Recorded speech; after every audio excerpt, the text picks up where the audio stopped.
Hello on this Holy Thursday, which marks the foundation of the Holy Eucharist, the source and summit of our Christian life. In today's Gospel, Jesus says, "What I am doing, you do not understand now, but you will understand later." On the evening of the Last Supper, Jesus removed his outer garments, tied a towel around his waist, and got down to his hands and knees to wash the feet of his disciples.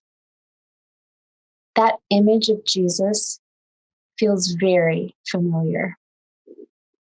And if you were to pause and really take it in, seeing Jesus's action and posture in your mind's eye, the towel around the waist, bending down to the ground to clean and care for another, who might you see?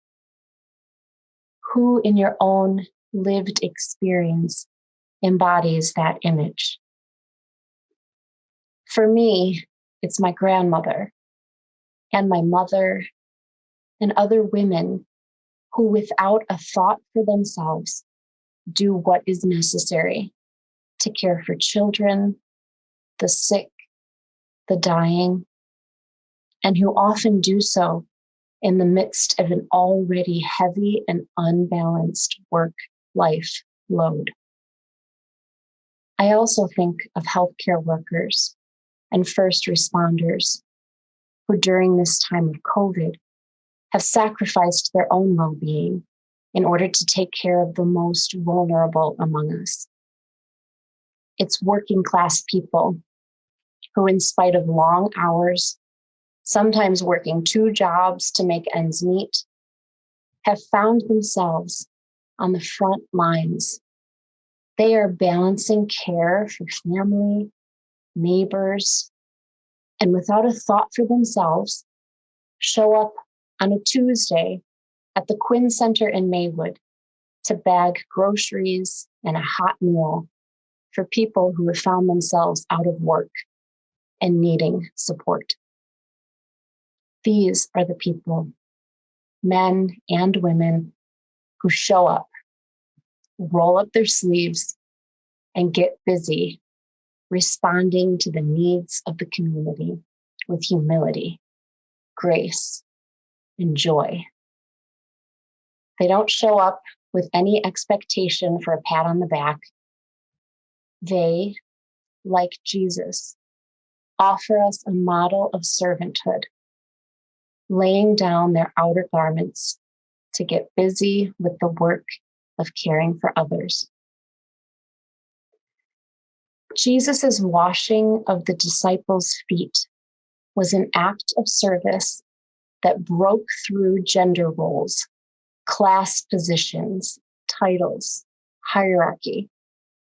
This offering was so radical, in fact, that these thousands of years later, we're still trying to understand what it means.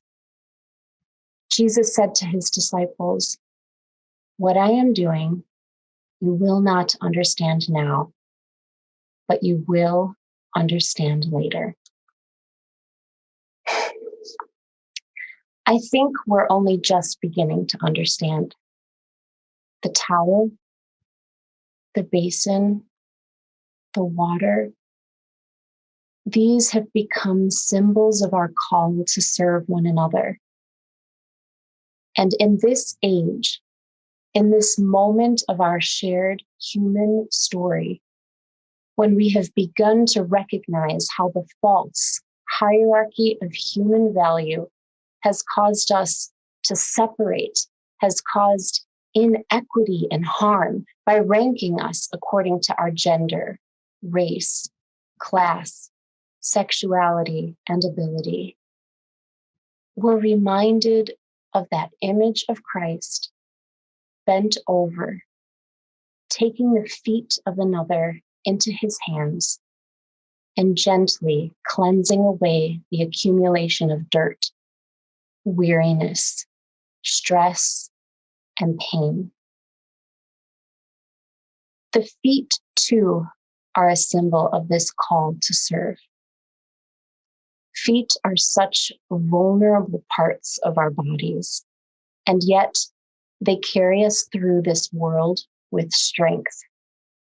They carry the weight of us for miles, and we know how worn they can get. I imagine Christ taking the most worn out, vulnerable, and burdened aspects of our humanity, taking all of it onto himself, cleansing, purifying, and easing that burden so that we can be made clean and whole. Christ's posture is most like that of a woman caring for her child in this story. He defies gender. He breaks through barriers of title and position. He asks, "Do you realize what I have done for you?" I'm still trying to figure it out. Our society, the way we've separated, classified, and structured ourselves according to hierarchical measures, I think we're all still trying to figure it out. This Holy Thursday, I will meditate on the image of Jesus, on his hands and knees, a simple act of service, which takes on greater meaning at the foot of his cross, of having loved us to the very end, something which we will commemorate at this first Eucharistic supper and remember each time we come together to remember his sacrifice through Holy Communion. This is my body given up for you. May we continue to recognize the immensity of what has been given and allow it to transform the ways we see one another, transform the ways we serve one another. Have a blessed Holy Triduum.